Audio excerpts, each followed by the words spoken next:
दोस्तों आज के वीडियो में हम जानेंगे कि चेस्ट एक्सरे क्या है, कैसे होता है, कौन से लक्षण में करवाया जाता है, कौन सी बीमारी का पता चलता है, चेस्ट एक्सरे क्या सावधानी होती है, उसमें रिपोर्ट कैसे हम समझें। चीज़ों को हम लोग एक ही वीडियो में हम लोग जानेंगे। आइए हम लोग देखते हैं। सबसे पहले हम लोग जानेंगे कि एक्सरे क्या होता है।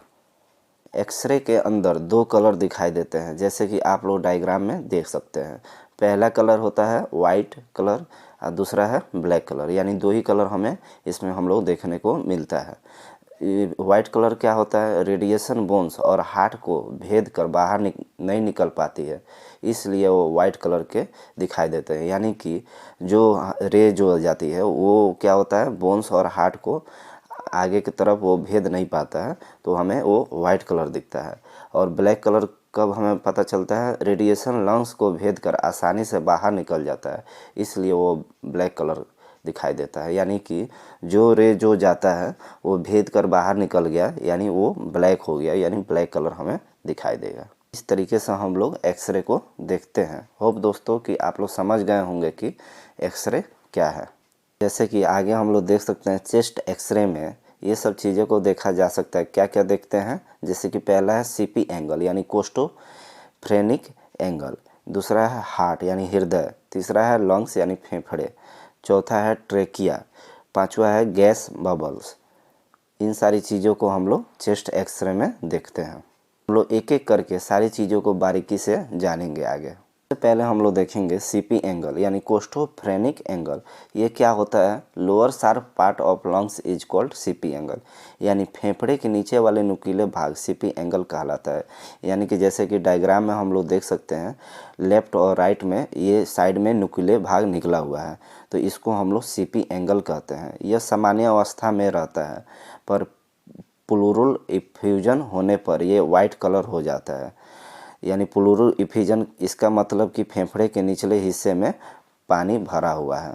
यानी कि ये वाइट कलर का अगर दिखे, ये सामान्य अवस्था से अगर हट के अगर वाइट कलर का दिख रहा है, तो यानी प्लूरल इफ्यूजन हुआ है, तो इसका मतलब कि ये निचले हिस्से में पानी भरा हुआ है। इससे हम लोग सीपी एंगल्स को जान सकते हैं।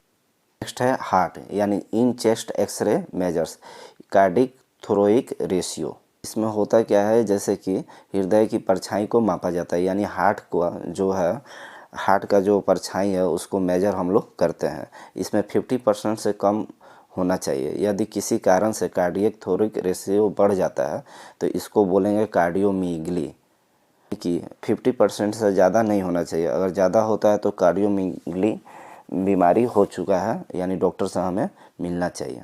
नेक्स्ट हम लोग देखेंगे लंग्स यानी फेफड़ा। In lungs determine the lungs field. इसमें फेफड़ों के अलग अलग भागों का अध्ययन किया जाता है। कि आप लोग डायग्राम में देख सकते हैं, लंग्स को कितने पार्ट में बांटा गया है, यानी 3 पार्ट में बांटा जाता है टोटल। ये इसमें ब्रोंको वैस्कुलर मार्किंग को भी देखा जाता है। यानी ब्रोंको वैस्कुलर मार्किंग क्या होता है, जैसे कि हम लोग जो एक्सरे करवाते हैं, जो डायग्राम में दिया हुआ है, यहाँ पे छोटा छोटा सा वाइट कलर का हम लोग, जैसे कि छोटी छोटी शाखाएं हैं वाइट कलर की, वो इसको हम लोग ब्रोंको वैस्कुलर मार्किंग ये हम लोग देखते हैं। हम लोग देखते हैं कि इसमें इन्फेक्शन हुआ है कि नहीं, तो उसको हम लोग ब्रोंको वैस्कुलर मार्किंग के थ्रू हम लोग जानते हैं। इसमें हम लोग ये डिटरमाइन करते हैं। नेक्स्ट हम लोग देखेंगे trachea in x ray. Trachea slightly tilted right side, यानी ट्रेकिया थोड़ी सी सीधी फेफड़ों के तरफ दबी हुई होती है।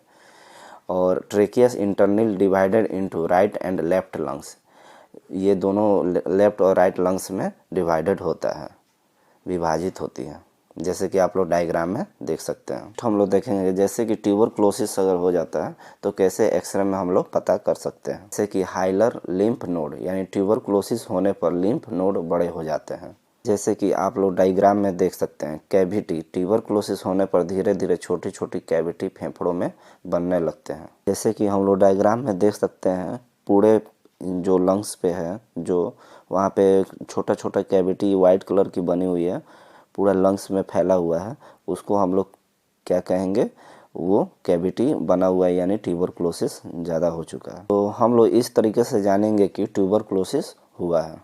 देखेंगे न्यूमोथोरेक्स एक्सरे। फेफड़ों में हवा के भर जाने को निमोथोरैक्स कहते हैं। जैसे कि आप लोग डायग्राम में देख सकते हैं, लंग्स में तो हमेशा एयर तो रहता ही है, लेकिन होता क्या है, जो वो एयर बाहर में निकल के वो लंग्स में भर जाता है, यानी फेफड़ों में हवा भर जाता है, तो उसको हम लोग कहेंगे न्यूमोथोरैक्स एक्सरे। यानी एक्सरे कराने पे ये जो डायग्राम दिख रहा है इस तरीके से उसमें वो सिम्टम हमें दिखेंगे। तरीके से हम लोग जानेंगे कि फेफड़ों में हवा भरा हुआ है। दोस्तों कि आपको सारी चीज़ें अच्छे से समझ में आ गई होगी। नेक्स्ट वीडियो में। Thank you so much.